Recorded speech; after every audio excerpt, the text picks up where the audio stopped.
중국이 올해 11월 예정된 미국 대통령 선거를 앞두고 내부 갈등을 노리는 반미 선전선동을 강화하고 있는 것으로 알려졌습니다. 시진핑 국가주석이 미국의 대통령 선거에 개입하지 않겠다고 약속을 했지만 그 대신에 특정 후보가 아니라 반미 여론을 통해서 내부 혼란을 유도하는 선전전을 펼치고 있다는 점에서 눈길을 끕니다. 시진핑이 홍위병 출신이죠. 그에 맞게 반미 선전전에 나서고 있는데 여기에 대해서 와이타임스가 추적해 봤습니다. 지금 시작합니다.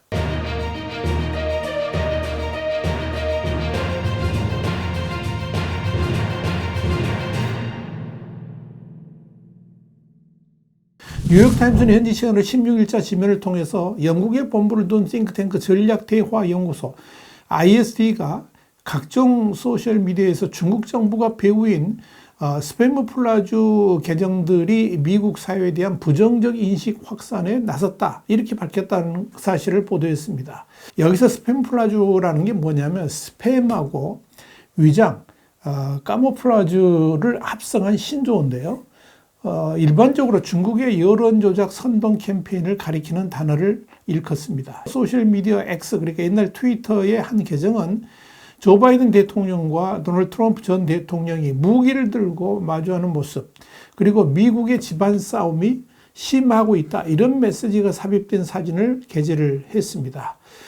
또 다른 계정들은 바이든 대통령이나 트럼프 전 대통령이 모두 대통령직을 맡기는 나이가 많다는 점을 부각하는 내용을 게재를 했습니다. 이와 함께 미국의 도시 쇠퇴, 노숙자, 펜타닐 남용, 총기 폭력, 무너지는 인프라 같은 이런 부정적 이미지를 악용해가지고 유권자들은 물론이고 세계인들에게 환멸감을 심어주려고 하고 있습니다. 여기에 대해 ISD는 이 같은 메시지가 세계 각국의 인터넷 사용자들에게 미국 사회가 혼란에 휩싸여 있다는 인식을 심어주기 위한 목적으로 보인다, 그러면서 이 바이든 대통령이나 트럼프 전 대통령 중 어느 한쪽을 편들겠다는 것이 아니라 국제사회에서 미국에 대한 평판을 깎아내리기 위한 목적으로 보인다, 이렇게 설명을 했습니다. 앨리스 토머스 ISD 선임 분석가도 중국의 스팸 플라주는 지난 2017년부터 본격화한 것으로 보이는데, 이런 중국의 공작을 눈치챈 페이스북과 인스타그램을 소유한 메타는 지난 여름에 이 캠페인과 관련된 수천 개의 소셜미디어 계정과 수백 개의 페이지를 삭제했다, 그러면서 중국의 스팸 플라주는 중국의 안보 당국이 개입되어 있는 것으로 파악하고 있다, 이렇게 밝혔습니다.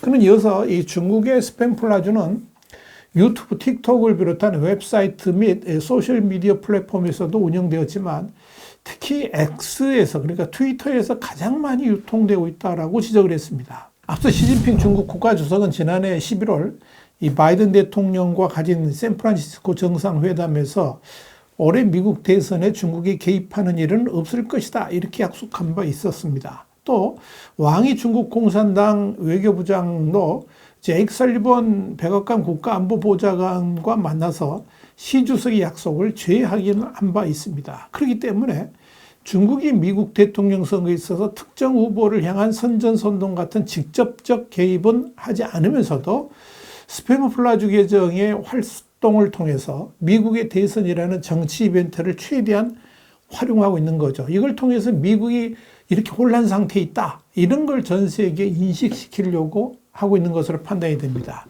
여기에 대해서 앨리스 토머스 ISD 선임 분석가는 중국은 미국에 대해서 내부 문제도 해결하지 못하는 노화한 강대국으로 국제사회의 리더가 될 자격이 없다, 이런 시각을 확산시키고 싶어 한다, 그러면서 중국은 미국 대선 레이스에서 사회적 갈등에 초점을 맞춰서 선전하는 것처럼 올해 전 세계에서 치러지는 다른 선거들에도 개입해가지고 부정적 이미지를 심는 작업을 할 가능성이 있다, 이렇게 설명했습니다. 당연히 한국 총선에도 개입하겠죠. NIU 스턴 비즈니스 및 인권센터의 연구원들도 올해 선거의 디지털 위험에 대한 보고서에서 2024년 선거의 주요 위협은 인공지능이 생성한 이 콘텐츠가 아니라 허위, 혐오, 폭력적인 자료의 배포를 통해서 이루어질 가능성이 더 높다, 그러면서 페이스북과 유튜브 같은 수많은 소셜미디어 플랫폼이 선거 공정성과 관련된 과거 규제를 일부 후퇴했기 때문에 이런 콘텐츠가 더 널리 퍼질 것으로 보인다, 이렇게 말했습니다. NIU 연구원들은 이어서 2022년 말 일론 머스크가 취임한 이후에 X 플랫폼의 선거팀 대부분이 해고되면서 유해 콘텐츠가 급증을 했고 다른 소셜미디어 회사들이 이런 변동성을 핑계로 해서 스스로의 경계를 낮추고 있다 그러면서 미국의 정치적 양극화로 인해서 중국과 다른 국가들이 유권자들에게 혼란을 심어주려는 유혹을 받을 가능성이 있다. 이렇게 지적했습니다. 지난 2021년 9월 10일 우리 신문은 미국에서 가짜 SNS로 여론 조작하다가 딱 걸린 중국이라는 제목의 정세 분석, 유튜브로는 1020회 차에서 이 정세 분석을 했는데 이를 통해서 중국 정부가 배후에 있는 것으로 보이는 SNS 계정들이 미국에서 아시아계 인종차별 반대 시위를 선동하고 코로나 바이러스 관련된 중국 기원설 등에 반대하는 여론 조성에 활용되었다는 주장이 나왔다. 그러면서 특히 이 SNS 계정들이 차명으로 만들어진 가짜 계정이라는 점에서 중국 정부가 이른바 SNS 홍위병을 동원해서 중국의 불리한 글로벌 여론을 의도적으로 바꾸려는 것이 아니냐 이런 의혹이 제기됐다. 이렇게 설명해 드린 바 있습니다. 특히 월스트리트저널은 미국의 사이버 보안업체인 맨디언트와 구글이 펴낸 보고서를 인용해 가지고 중국 정부 당국이 관여된 것으로 보이는 수천 개의 가짜 계정들이 페이스북, 유튜브, 트위터 등 10여 개 SNS 네트워크에서 아시아계 미국인들을 상대로 인종차별에 항의하는 거리 시위 참여를 독려했다라고 전했습니다. 이런 중국의 활동과 관련해서 허위정보 차단 활동을 하는 비영리 기관인 정보보건령센터도 350개 이상의 가짜 계정이 중국의 영향력 강화를 위해서 중국을 지켜 세우고 서구권을 깎아내리는 활동을 한다는 조사 결과를 발표했습니다. 특히 온라인상에서 미국을 향한 중국의 공격은 단순한 악의를 넘어서 하나의 사이버 공격으로 봐야 된다는 주장까지 제기가 됐습니다. 그만큼 도를 한창 넘어섰다 하는 이야기죠. 이 월저널의 이와 관련해서 이 계정들이 영어와 중국어뿐만 아니라 러시아어, 독일어, 스페인어, 한국어, 일본어 등으로도 작성돼 가지고 미국인들을 표적으로 여론 조작을 했다라고 보도를 했습니다.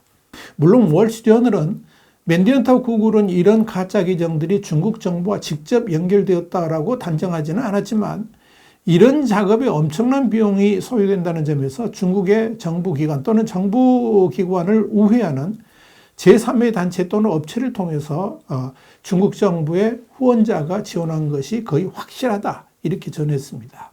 흥미로운 것은 이 월스트리트저널이 맨디언트와 구글이 펴낸 보고서를 인용해 가지고 중국 정부와 연계된 것으로 보이는 이런 계정들의 활동이 2016년 미국 대선을 앞두고 사회 분열을 조장한 러시아를 연상시킨다라고 지적했다는 점입니다.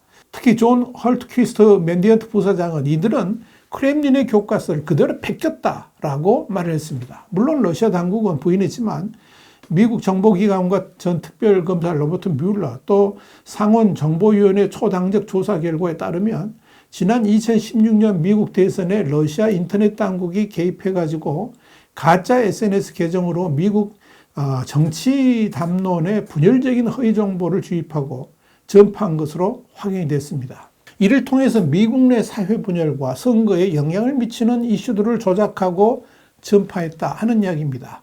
월저널의 2017년 분석 보도에 따르면 적어도 60개의 집회, 시위, 행진들이 러시아 당국의 배후에 있는 페이스북 등 이 SNS 계정들에 의해서 영향을 받았고 이들 집회에 자금 지원까지 한 것으로 파악된 바 있습니다.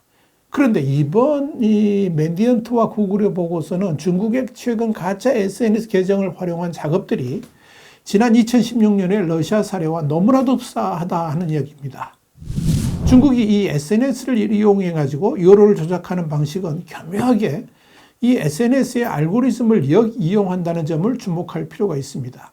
이 SNS 알고리즘은 인기 있는 게시물을 많은 이용자들에게도 노출시켜서 더 큰 인기를 유도하는 방식으로 작동되는데 트위터의 경우 그러니까 X의 경우에도 게시글이 받은 이 좋아요 그리고 리트윗 개수 등을 인기의 척도로 삼고 있습니다. 당연히 좋아요와 리트윗을 많이 기록한 게시물일수록 실제 이용자들에게 자동으로 추천될 가능성이 높아집니다. 바로 그런 여론 조작 작업에 중국의 외교관들의 SNS가 활용되고 있습니다.